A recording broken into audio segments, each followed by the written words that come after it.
Miss Winchelsea's heart. Miss Winchelsea was going to Rome.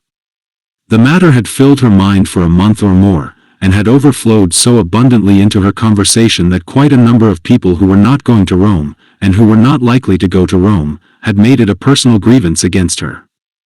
Some indeed had attempted quite unavailingly to convince her that Rome was not nearly such a desirable place as it was reported to be, and others had gone so far as to suggest behind her back that she was dreadfully stuck up about that Rome of hers. And little Lily Hardhurst had told her friend Mr. Binns that so far as she was concerned Miss Winchelsea might go to her old Rome and stop there. She, Miss Lily Hardhurst, wouldn't grieve. And the way in which Miss Winchelsea put herself upon terms of personal tenderness with Horace and Benvenuto Cellini and Raphael and Shelley and Keats, if she had been Shelley's widow she could not have professed a keener interest in his grave, was a matter of universal astonishment. Her dress was a triumph of tactful discretion, sensible, but not too touristy. Miss Winchelsea had a great dread of being touristy, and her Baedeker was carried in a cover of grey to hide its glaring red. She made a prim and pleasant little figure on the Charing Cross platform, in spite of her swelling pride, when at last the great day dawned, and she could start for Rome. The day was bright, the Channel passage would be pleasant, and all the omens promised well. There was the gayest sense of adventure in this unprecedented departure.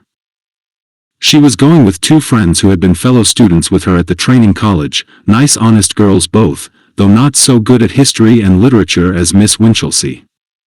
They both looked up to her immensely, though physically they had to look down, and she anticipated some pleasant times to be spent in stirring them up to her own pitch of aesthetic and historical enthusiasm. They had secured seats already, and welcomed her effusively at the carriage door. In the instant criticism of the encounter she noted that Fanny had a slightly touristy leather strap, and that Helen had succumbed to a serge jacket with side pockets, into which her hands were thrust. But they were much too happy with themselves and the expedition for their friend to attempt any hint at the moment about these things. As soon as the first ecstasies were over, Fanny's enthusiasm was a little noisy and crude, and consisted mainly in emphatic repetitions of just fancy. We're going to Rome, my dear, Rome. They gave their attention to their fellow travelers. Helen was anxious to secure a compartment to themselves, and, in order to discourage intruders, got out and planted herself firmly on the step. Miss Winchelsea peeped out over her shoulder, and made sly little remarks about the accumulating people on the platform, at which Fanny laughed gleefully. They were traveling with one of Mr. Thomas Gunn's parties, 14 days in Rome for £14. They did not belong to the personally conducted party, of course. Miss Winchelsea had seen to that, but they traveled with it because of the convenience of that arrangement. The people were the oddest mixture, and wonderfully amusing. There was a vociferous red-faced polyglot personal conductor in a pepper-and-salt suit, very long in the arms and legs and very active. He shouted proclamations. When he wanted to speak to people he stretched out an arm and held them until his purpose was accomplished. One hand was full of papers, tickets, counterfoils of tourists. The people of the personally conducted party were, it seemed, of two sorts: people the conductor wanted and could not find, and people he did not want and who followed him in a steadily growing tail up and down the platform. These people seemed, indeed, to think that their one chance of reaching Rome lay in keeping close to him. 3 little old ladies were particularly energetic in his pursuit, and at last maddened him to the pitch of clapping them into a carriage and daring them to emerge again. For the rest of the time, 1, 2, or 3 of their heads protruded from the window wailing inquiries about a little wickerwork box whenever he drew near. There was a very stout man with a very stout wife in shiny black. There was a little old man like an aged hostler. "What can such people want in Rome?" asked Miss Winchelsea. "What can it mean to them?" There was a very tall curate in a very small straw hat, and a very short curate encumbered by a long camera stand. The contrast amused Fanny very much. Once they heard someone calling for Snooks. "I always thought that name was invented by novelists," said Miss Winchelsea. "Fancy. Snooks. I wonder which is Mr. Snooks." Finally they picked out a very stout and resolute little man in a large check suit. "If he isn't Snooks, he ought to be," said Miss Winchelsea. Presently the conductor discovered Helen's attempt at a corner in carriages. "Room for 5, he bawled with a parallel translation on his fingers. A party of 4 together, mother, father, and 2 daughters, blundered in, all greatly excited. "It's all right, Ma, you let me," said one of the daughters, hitting her mother's bonnet with a handbag she struggled to put in the rack. Miss Winchelsea detested people who banged about and called their mother Ma. A young man traveling alone followed. He was not at all touristy in his costume, Miss Winchelsea observed. His Gladstone bag was of good pleasant leather with labels reminiscent of Luxembourg and Ostend, and his boots, though brown, were not vulgar. He carried an overcoat on his arm. Before these people had properly settled in their places, came an inspection of tickets and a slamming of doors, and behold! They were gliding out of Charing Cross Station on their way to Rome. "Fancy," cried Fanny, "we are going to Rome, my dear." "Rome! I don't seem to believe it, even now." Miss Winchelsea suppressed Fanny's emotions with a little smile, and the lady who was called Ma explained to people in general why they had cut it so close at the station. The 2 daughters called her Ma several times, toned her down in a tactless, effective way, and drove her at last to the muttered inventory of a basket of traveling requisites. Presently she looked up. "Lor," she said, "I didn't bring them." Both the daughters said, "Oh, Ma." But what them was did not appear. Presently Fanny produced Hare's Walks in Rome, a sort of mitigated guidebook very popular among Roman visitors, and the father of the 2 daughters began to examine his books of tickets minutely, apparently in a search after English words. When he had looked at the tickets for a long time right way up, he turned them upside down. Then he produced a fountain pen and dated them with considerable care. The young man, having completed an unostentatious survey of his fellow travelers, produced a book and fell to reading. When Helen and Fanny were looking out of the window at Chislehurst, the place interested Fanny because the poor dear Empress of the French used to live there. Miss Winchelsea took the opportunity to observe the book the young man held.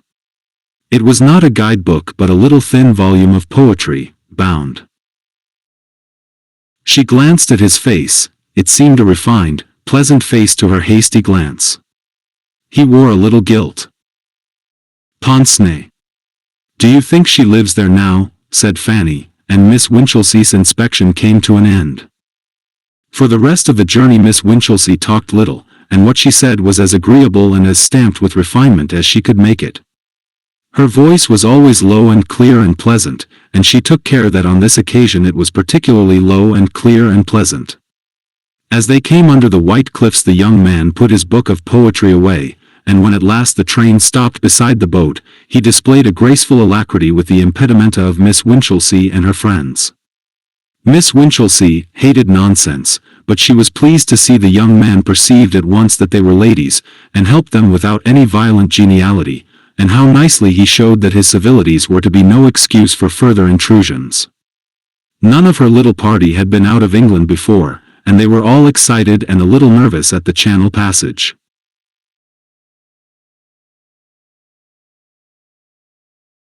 They stood in a little group in a good place near the middle of the boat. The young man had taken Miss Winchelsea's carry-all there and had told her it was a good place, and they watched the white shores of Albion recede and quoted Shakespeare and made quiet fun of their fellow travelers in the English way. They were particularly amused at the precautions the bigger-sized people had taken against the little waves. Cut lemons and flasks prevailed. One lady lay full length in a deck chair with a handkerchief over her face, and a very broad resolute man in a bright brown, touristy suit walked all the way from England to France along the deck, with his legs as widely apart as Providence permitted. These were all excellent precautions, and nobody was ill. The personally conducted party pursued the conductor about the deck with inquiries, in a manner that suggested to Helen's mind the rather vulgar image of hens with a piece of bacon rind, until at last he went into hiding below. And the young man with the thin volume of poetry stood at the stern watching England receding, looking rather lonely and sad to Miss Winchelsea's eye. And then came Calais and tumultuous novelties, and the young man had not forgotten Miss Winchelsea's hold all and the other little things. All three girls, though they had passed government examinations in French to any extent, were stricken with a dumb shame of their accents, and the young man was very useful. And he did not intrude. He put them in a comfortable carriage and raised his hat and went away. Miss Winchelsea thanked him in her best manner, a pleasing, cultivated manner, and Fanny said he was nice almost before he was out of earshot. "I wonder what he can be," said Helen. "He's going to Italy, because I noticed green tickets in his book." Miss Winchelsea almost told them of the poetry, and decided not to do so. And presently the carriage windows seized hold upon them and the young man was forgotten. It made them feel that they were doing an educated sort of thing to travel through a country whose commonest advertisements were in idiomatic French, and Miss Winchelsea made unpatriotic comparisons because there were weedy little signboard advertisements by the rail side instead of the broad hoardings that deface the landscape in our land. But the north of France is really uninteresting country, and after a time Fanny reverted to hares, walks, and Helen initiated lunch. Miss Winchelsea awoke out of a happy reverie. She had been trying to realize, she said, that she was actually going to Rome, but she perceived at Helen's suggestion that she was hungry, and they lunched out of their baskets very cheerfully. In the afternoon they were tired and silent until Helen made tea. Miss Winchelsea might have dozed, only she knew Fanny slept with her mouth open, and as their fellow passengers were two rather nice, critical-looking ladies of uncertain age, who knew French well enough to talk it, she employed herself in keeping Fanny awake. The rhythm of the train became insistent, and the streaming landscape outside became at last quite painful to the eye. They were already dreadfully tired of traveling before their night stoppage came.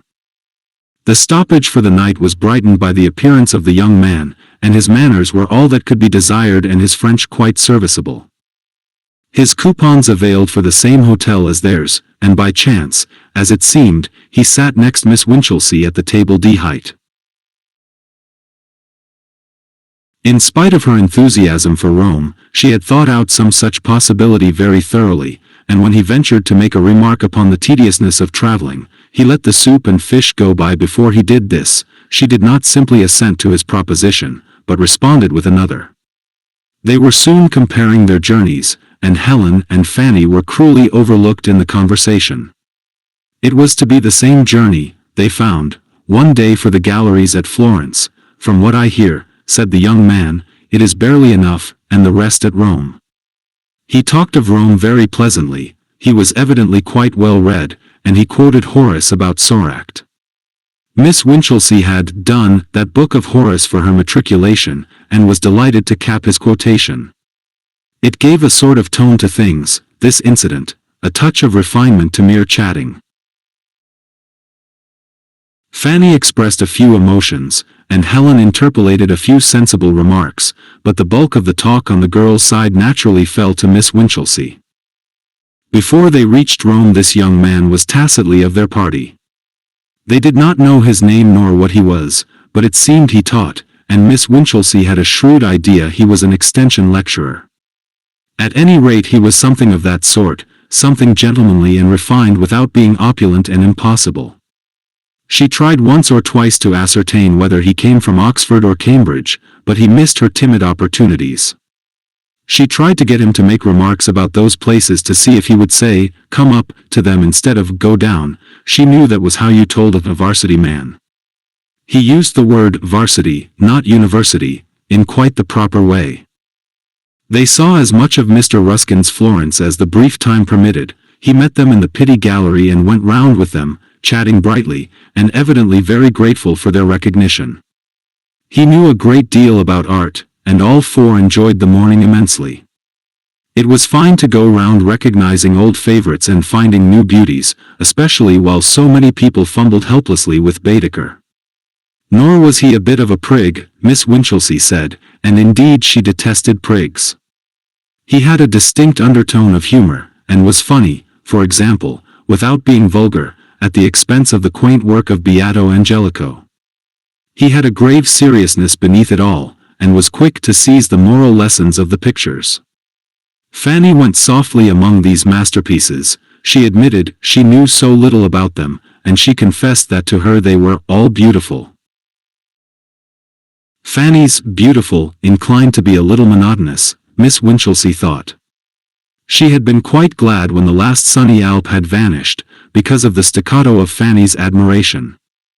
Helen said little, but Miss Winchelsea had found her a trifle wanting on the aesthetic side in the old days and was not surprised. Sometimes she laughed at the young man's hesitating, delicate jests, and sometimes she didn't, and sometimes she seemed quite lost to the art about them in the contemplation of the dresses of the other visitors. At Rome the young man was with them intermittently. A rather touristy friend of his took him away at times.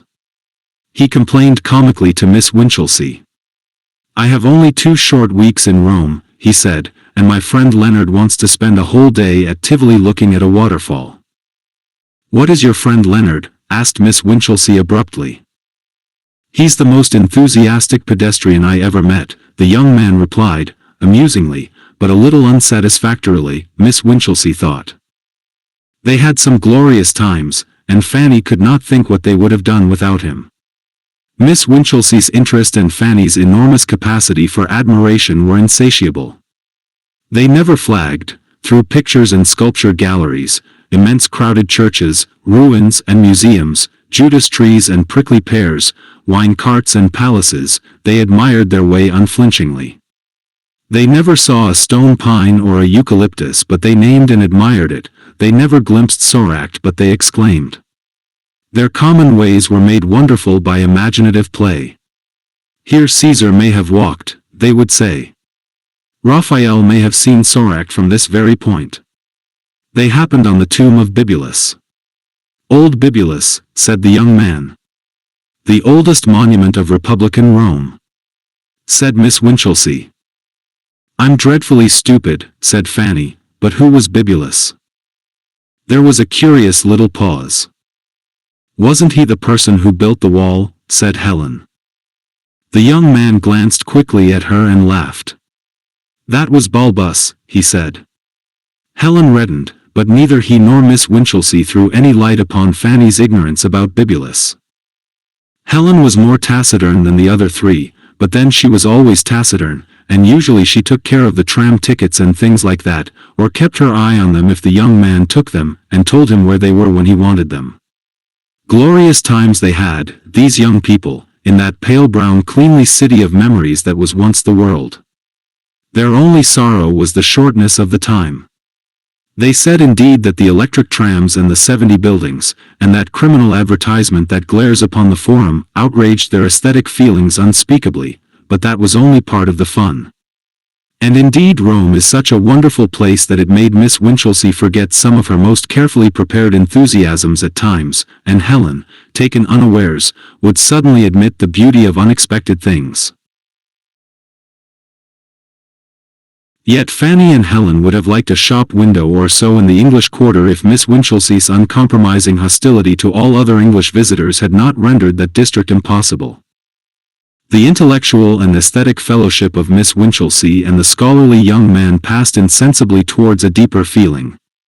The exuberant Fanny did her best to keep pace with their recondite admiration by playing her beautiful with vigor, and saying, "Oh, let's go," with enormous appetite whenever a new place of interest was mentioned. But Helen developed a certain want of sympathy towards the end that disappointed Miss Winchelsea a little. She refused to see anything in the face of Beatrice Cenci, Shelley's Beatrice Cenci, in the Barberini Gallery, and one day, when they were deploring the electric trams, she said rather snappishly that people must get about somehow, and it's better than torturing horses up these horrid little hills. She spoke of the 7 hills of Rome as horrid little hills. And the day they went on the Palatine, though Miss Winchelsea did not know of this, she remarked suddenly to Fanny, "Don't hurry like that, my dear, they don't want us to overtake them. And we don't say the right things for them when we do get near." "I wasn't trying to overtake them," said Fanny, slackening her excessive pace, "I wasn't indeed." And for a minute she was short of breath. But Miss Winchelsea had come upon happiness. It was only when she came to look back across an intervening tragedy that she quite realized how happy she had been pacing among the cypress-shadowed ruins, and exchanging the very highest class of information the human mind can possess, the most refined impressions it is possible to convey. Insensibly emotion crept into their intercourse, sunning itself openly and pleasantly at last when Helen's modernity was not too near. Insensibly their interest drifted from the wonderful associations about them to their more intimate and personal feelings. In a tentative way information was supplied. She spoke allusively of her school, of her examination successes, of her gladness that the days of cram were over. He made it quite clear that he also was a teacher. They spoke of the greatness of their calling, of the necessity of sympathy to face its irksome details, of a certain loneliness they sometimes felt. That was in the Colosseum, and it was as far as they got that day, because Helen returned with Fanny. She had taken her into the upper galleries. Yet the private dreams of Miss Winchelsea, already vivid and concrete enough, became now realistic in the highest degree. She figured that pleasant young man lecturing in the most edifying way to his students, herself modestly prominent as his intellectual mate and helper. She figured a refined little home, with 2 bureaus, with white shelves of high-class books, and autotypes of the pictures of Rossetti and Burne-Jones, with Morris's wallpapers and flowers in pots of beaten copper. Indeed, she figured many things. On the Pincio the two had a few precious moments together, while Helen marched Fanny off to see the Moro Torto. And he spoke at once plainly. He said he hoped their friendship was only beginning, that he already found her company very precious to him, that indeed it was more than that. He became nervous, thrusting at his glasses with trembling fingers as though he fancied his emotions made them unstable. "I should of course," he said, "tell you things about myself. I know it is rather unusual my speaking to you like this. Only our meeting has been so accidental, or providential, and I am snatching at things. I came to Rome expecting a lonely tour, and I have been so very happy, so very happy. Quite recently I have found myself in a position, I have dared to think, Anne." He glanced over his shoulder and stopped. He said "dem" quite distinctly, and she did not condemn him for that manly lapse into profanity. She looked and saw his friend Leonard advancing. He drew nearer, he raised his hat to Miss Winchelsea, and his smile was almost a grin. "I've been looking for you everywhere, Snooks," he said. "You promised to be on the piazza steps half an hour ago." Snooks. The name struck Miss Winchelsea like a blow in the face. She did not hear his reply. She thought afterwards that Leonard must have considered her the vaguest-minded person. To this day she is not sure whether she was introduced to Leonard or not, nor what she said to him. A sort of mental paralysis was upon her. Of all offensive surnames, Snooks. Helen and Fanny were returning, there were civilities, and the young men were receding. By a great effort she controlled herself to face the inquiring eyes of her friends. All that afternoon she lived the life of a heroine under the indescribable outrage of that name, chatting, observing, with Snooks gnawing at her heart. From the moment that it first rang upon her ears, the dream of her happiness was prostrate in the dust. All the refinement she had figured was ruined and defaced by that cognomen's unavoidable vulgarity. What was that refined little home to her now, spite of autotypes, Morris papers, and bureaus? Athwarted in letters of fire ran an incredible inscription, "Mrs. Snooks." That may seem a little thing to the reader, but consider the delicate refinement of Miss Winchelsea's mind. Be as refined as you can and then think of writing yourself down, Snooks. She conceived herself being addressed as Mrs. Snooks by all the people she liked least, conceived the patronymic touched with a vague quality of insult. She figured a card of grey and silver bearing Winchelsea, triumphantly effaced by an arrow, Cupid's arrow, in favor of Snooks. Degrading confession of feminine weakness. She imagined the terrible rejoicings of certain girl friends, of certain grosser cousins from whom her growing refinement had long since estranged her. How they would make it sprawl across the envelope that would bring their sarcastic congratulations. Would even his pleasant company compensate her for that? "It is impossible," she muttered, "impossible." Snooks. She was sorry for him, but not so sorry as she was for herself. For him she had a touch of indignation. To be so nice, so refined, while all the time he was Snooks, to hide under a pretentious gentility of demeanor the badge sinister of his surname seemed a sort of treachery. To put it in the language of sentimental science, she felt he had led her on. There were, of course, moments of terrible vacillation, a period even when something almost like passion bid her throw refinement to the winds. And there was something in her, an unexpurgated vestige of vulgarity that made a strenuous attempt at proving that Snooks was not so very bad a name after all. Any hovering hesitation flew before Fanny's manner, when Fanny came with an air of catastrophe to tell that she also knew the horror.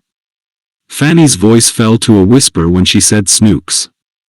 Miss Winchelsea would not give him any answer when at last, in the Borghese, she could have a minute with him, but she promised him a note. She handed him that note in the little book of poetry he had lent her, the little book that had first drawn them together.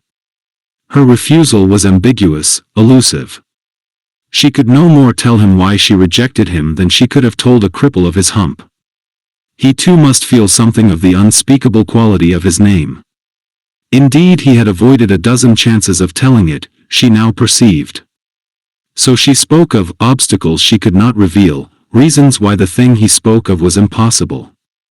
She addressed the note with a shiver, E.K. Snooks. Things were worse than she had dreaded. He asked her to explain. How could she explain? Those last 2 days in Rome were dreadful. She was haunted by his air of astonished perplexity. She knew she had given him intimate hopes, she had not the courage to examine her mind thoroughly for the extent of her encouragement. She knew he must think her the most changeable of beings. Now that she was in full retreat, she would not even perceive his hints of a possible correspondence. But in that matter he did a thing that seemed to her at once delicate and romantic. He made a go-between of Fanny. Fanny could not keep the secret, and came and told her that night under a transparent pretext of needed advice. "Mr. Snooks," said Fanny, "wants to write to me. Fancy. I had no idea. But should I let him?" They talked it over long and earnestly, and Miss Winchelsea was careful to keep the veil over her heart. She was already repenting his disregarded hints. Why should she not hear of him sometimes, painful though his name must be to her? Miss Winchelsea decided it might be permitted, and Fanny kissed her good night with unusual emotion. After she had gone, Miss Winchelsea sat for a long time at the window of her little room. It was moonlight, and down the street a man sang Santa Lucia with almost heart-dissolving tenderness. She sat very still. She breathed a word very softly to herself. The word was Snooks. Then she got up with a profound sigh, and went to bed. The next morning he said to her meaningly, "I shall hear of you through your friend." Mr. Snooks saw them off from Rome with that pathetic interrogative perplexity still on his face, and if it had not been for Helen he would have retained Miss Winchelsea's hold-all in his hand as a sort of encyclopedic keepsake. On their way back to England, Miss Winchelsea on 6 separate occasions made Fanny promise to write to her the longest of long letters. Fanny, it seemed, would be quite near Mr. Snooks. Her new school, she was always going to new schools, would be only 5 miles from Steely Bank, and it was in the Steely Bank Polytechnic, and 1 or 2 first-class schools, that Mr. Snooks did his teaching. He might even see her at times. They could not talk much of him. She and Fanny always spoke of him, never of Mr. Snooks, because Helen was apt to say unsympathetic things about him. Her nature had coarsened very much, Miss Winchelsea perceived. Since the old training college days, she had become hard and cynical. She thought he had a weak face, mistaking refinement for weakness as people of her stamp are apt to do, and when she heard his name was Snooks, she said she had expected something of the sort. Miss Winchelsea was careful to spare her own feelings after that, but Fanny was less circumspect. The girls parted in London, and Miss Winchelsea returned, with a new interest in life, to the girls' high school in which she had been an increasingly valuable assistant for the last 3 years. Her new interest in life was Fanny as a correspondent, and to give her a lead she wrote her a lengthy descriptive letter within a fortnight of her return. Fanny answered, very disappointingly. Fanny indeed had no literary gift, but it was new to Miss Winchelsea to find herself deploring the want of gifts in a friend. That letter was even criticized aloud in the safe solitude of Miss Winchelsea's study, and her criticism, spoken with great bitterness, was twaddle. It was full of just the things Miss Winchelsea's letter had been full of, particulars of the school. And of Mr. Snooks, only this much: I have had a letter from Mr. Snooks, and he has been over to see me on 2 Saturday afternoons running. He talked about Rome and you, we both talked about you. Your ears must have burnt, my dear. Miss Winchelsea repressed a desire to demand more explicit information, and wrote the sweetest, long letter again. Tell me all about yourself, dear. That journey has quite refreshed our ancient friendship, and I do so want to keep in touch with you. About Mr. Snooks she simply wrote on the 5th page that she was glad Fanny had seen him, and that if he should ask after her, she was to be remembered to him very kindly, underlined. And Fanny replied most obtusely in the key of that ancient friendship, reminding Miss Winchelsea of a dozen foolish things of those old schoolgirl days at the training college, and saying not a word about Mr. Snooks. For nearly a week Miss Winchelsea was so angry at the failure of Fanny as a go-between that she could not write to her. And then she wrote less effusively, and in her letter she asked point-blank, "Have you seen Mr. Snooks?" Fanny's letter was unexpectedly satisfactory. "I have seen Mr. Snooks," she wrote, and having once named him she kept on about him. It was all Snooks, Snooks this and Snooks that. He was to give a public lecture, said Fanny, among other things. Yet Miss Winchelsea, after the first glow of gratification, still found this letter a little unsatisfactory. Fanny did not report Mr. Snooks as saying anything about Miss Winchelsea, nor as looking a little white and worn, as he ought to have been doing. And behold! Before she had replied, came a second letter from Fanny on the same theme, quite a gushing letter, and covering 6 sheets with her loose feminine hand. And about this second letter was a rather odd little thing that Miss Winchelsea only noticed as she reread it the 3rd time. Fanny's natural femininity had prevailed even against the round and clear traditions of the training college. She was one of those she-creatures born to make all her M's and N's and U's and R's and E's alike, and to leave her O's and A's open and her I's undotted. So that it was only after an elaborate comparison of word with word that Miss Winchelsea felt assured Mr. Snooks was not really Mr. Snooks at all. In Fanny's first letter of gush he was Mr. Snooks, in her second the spelling was changed to Mr. Senex. Miss Winchelsea's hand positively trembled as she turned the sheet over, it meant so much to her. For it had already begun to seem to her that even the name of Mrs. Snooks might be avoided at too great a price, and suddenly, this possibility. She turned over the 6 sheets, all dappled with that critical name, and everywhere the first letter had the form of an E. For a time she walked the room with a hand pressed upon her heart. She spent a whole day pondering this change, weighing a letter of inquiry that should be at once discreet and effectual, weighing, too, what action she should take after the answer came. She was resolved that if this altered spelling was anything more than a quaint fancy of Fanny's, she would write forthwith to Mr. Snooks. She had now reached a stage when the minor refinements of behavior disappear. Her excuse remained uninvented, but she had the subject of her letter clear in her mind, even to the hint that circumstances in my life have changed very greatly since we talked together. But she never gave that hint. There came a 3rd letter from that fitful correspondent Fanny. The first line proclaimed her the happiest girl alive. Miss Winchelsea crushed the letter in her hand, the rest unread, and sat with her face suddenly very still. She had received it just before morning school, and had opened it when the junior mathematicians were well under way. Presently she resumed reading with an appearance of great calm. But after the first sheet she went on reading the 3rd without discovering the error, told him frankly I did not like his name. The 3rd sheet began. He told me he did not like it himself, you know, that sort of sudden, frank way he has. Miss Winchelsea did know. So I said, couldn't you change it? He didn't see it at first. Well, you know, dear, he had told me what it really meant. It means Sevenoaks, only it has got down to Snooks. Both Snooks and Noakes, dreadfully vulgar surnames though they be, are really worn forms of Sevenoaks. So I said, even I have my bright ideas at times. If it got down from Sevenoaks to Snooks, why not get it back from Snooks to Sevenoaks? And the long and the short of it is, dear, he couldn't refuse me, and he changed his spelling there and then to Senex for the bills of the new lecture. And afterwards, when we are married, we shall put in the apostrophe and make it Saynox. Wasn't it kind of him to mind that fancy of mine, when many men would have taken offense? But it is just like him all over. He is as kind as he is clever. Because he knew as well as I did that I would have had him in spite of it, had he been 10 times Snooks. But he did it all the same.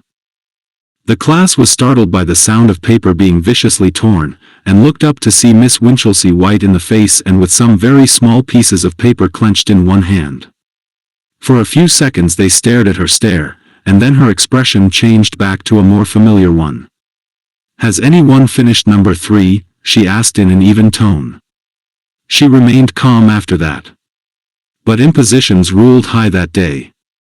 And she spent 2 laborious evenings writing letters of various sorts to Fanny, before she found a decent congratulatory vein. Her reason struggled hopelessly against the persuasion that Fanny had behaved in an exceedingly treacherous manner. One may be extremely refined and still capable of a very sore heart. Certainly Miss Winchelsea's heart was very sore. She had moods of sexual hostility, in which she generalized uncharitably about mankind. He forgot himself with me, she said. But Fanny is pink and pretty and soft and a fool, a very excellent match for a man. And by way of a wedding present she sent Fanny a gracefully bound volume of poetry by George Meredith, and Fanny wrote back a grossly happy letter to say that it was all beautiful. Miss Winchelsea hoped that some day Mr. Senex might take up that slim book and think for a moment of the donor. Fanny wrote several times before and about her marriage, pursuing that fond legend of their ancient friendship, and giving her happiness in the fullest detail. And Miss Winchelsea wrote to Helen for the first time after the Roman journey, saying nothing about the marriage, but expressing very cordial feelings. They had been in Rome at Easter, and Fanny was married in the August vacation. She wrote a garrulous letter to Miss Winchelsea, describing her homecoming and the astonishing arrangements of their teeny-weeny little house.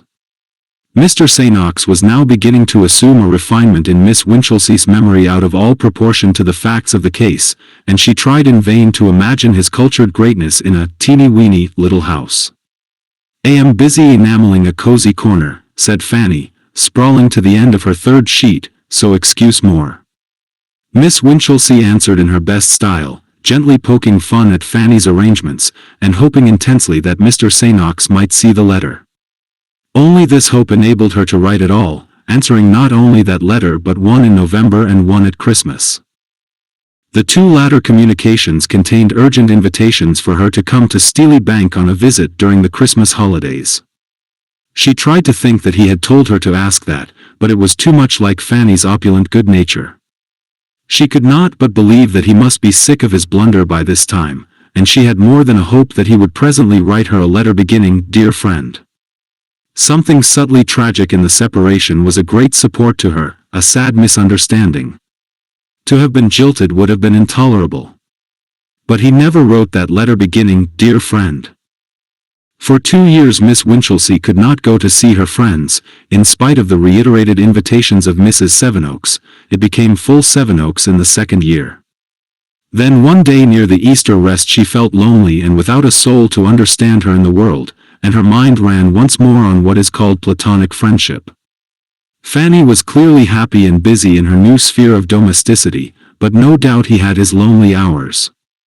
Did he ever think of those days in Rome, gone now beyond recalling? No one had understood her as he had done, no one in all the world. It would be a sort of melancholy pleasure to talk to him again, and what harm could it do? Why should she deny herself? That night she wrote a sonnet, all but the last 2 lines of the octave, which would not come, and the next day she composed a graceful little note to tell Fanny she was coming down. And so she saw him again. Even at the first encounter it was evident he had changed. He seemed stouter and less nervous, and it speedily appeared that his conversation had already lost much of its old delicacy. There even seemed a justification for Helen's description of weakness in his face. In certain lights it was weak. He seemed busy and preoccupied about his affairs, and almost under the impression that Miss Winchelsea had come for the sake of Fanny. He discussed his dinner with Fanny in an intelligent way. They only had one good long talk together, and that came to nothing. He did not refer to Rome, and spent some time abusing a man who had stolen an idea he had had for a textbook. It did not seem a very wonderful idea to Miss Winchelsea.